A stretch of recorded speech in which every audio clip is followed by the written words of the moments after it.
Vamos primeiramente ouvir essa declaração do presidente Lula nessa Bahia Farm Show de poucos dias atrás, aqui nesta semana, né? Acompanhe. Quem é da agricultura sabe o que aconteceu.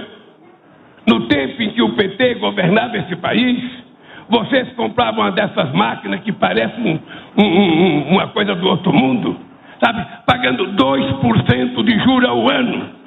Hoje vocês estão pagando 18%, 19% ao ano. Está praticamente impossível as pessoas comprarem. Não é fato, e a gente vai mostrar os números agora. Temos aí, Nilson, por gentileza, a gente separou aqui, isso é um levantamento feito pelo Jornal Digital Poder 360, com dados oficiais do Ministério da Agricultura. Vamos lá. A taxa mínima no governo Lula, em 7 dos 8 anos em que ele permaneceu no poder, foram 2 mandatos seguidos, a taxa mínima no governo ficou acima dos 5%. A única exceção foi no ano de 2009, quando chegou a 3%. Mas normalmente, ou seja, nos outros 7 anos, ficou acima de 5%. Lá em 2003, 2004, 2005, 2006, 2007, 2008, 2009 caiu para 3%, 2010 subiu de novo muito acima de 5%. Chegou a 7,5%, para se ter uma ideia, durante o governo Lula. Depois, com Dilma Rousseff, também teve umas altas e baixas, mas muito acima do que se o presidente está dizendo, que era de 2%. Também muito mais alto do que a média também de outros governos.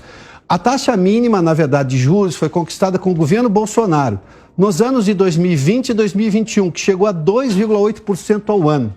Nos outros anos, ou seja, 2019 e 2022, o teto, ou seja, o máximo de taxa mínima, né, daquele valor, 3% ao ano, ou seja, não subia mais do que isso. Foi isso que permitiu que o agronegócio, que hoje dá um resultado gigantesco no PIB do primeiro trimestre, que responde por boa parte da balança comercial brasileira, isso garante um dólar baixo, porque para ter dólar baixo você precisa ter entrada de dólares no Brasil. Por isso que o comércio externo é muito importante. Você vende muito, você exporta muito, entra dólares no Brasil. E são dólares que vão para o setor produtivo, ou seja, de venda de mercadorias fabricadas aqui no Brasil, que geram riqueza aqui no Brasil, que geram impostos pagos ao governo brasileiro.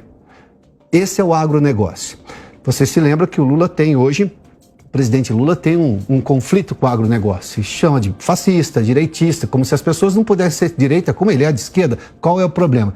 E fascismo nós já falamos. O presidente, se um dia ele se dedicar, que seja ali uns 5 minutos para ler o significado de fascismo, ele vai parar de usar essa expressão.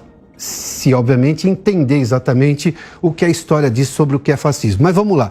Esses são os dados todos que mostram claramente que o que você ouviu aí nessa fala do presidente Lula lá na Bahia Farm Show é uma frase que não condiz com a verdade. É, de novo, o que se pode chamar de uma narrativa.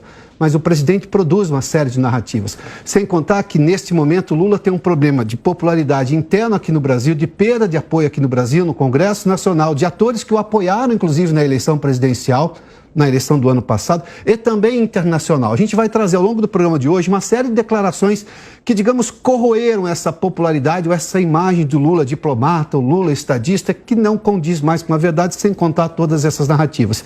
Entre elas, por exemplo, dia 15 de abril de 2003, Lula disse que os Estados Unidos precisam parar de incentivar a guerra. Mais que isso, ele não se encontrou com o Zelensky. Ele fez que não estava com o Zelensky. Você se lembra agora em Hiroshima, no encontro do G7?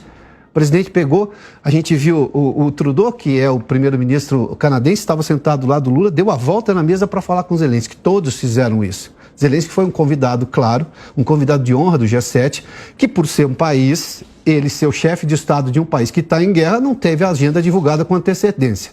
O presidente Lula não fez nem esse esforço. Fez ali que estava lendo papéis, enfim, uma coisa, o que obviamente chamou muita atenção do mundo. Esse foi o primeiro fato que a imprensa internacional...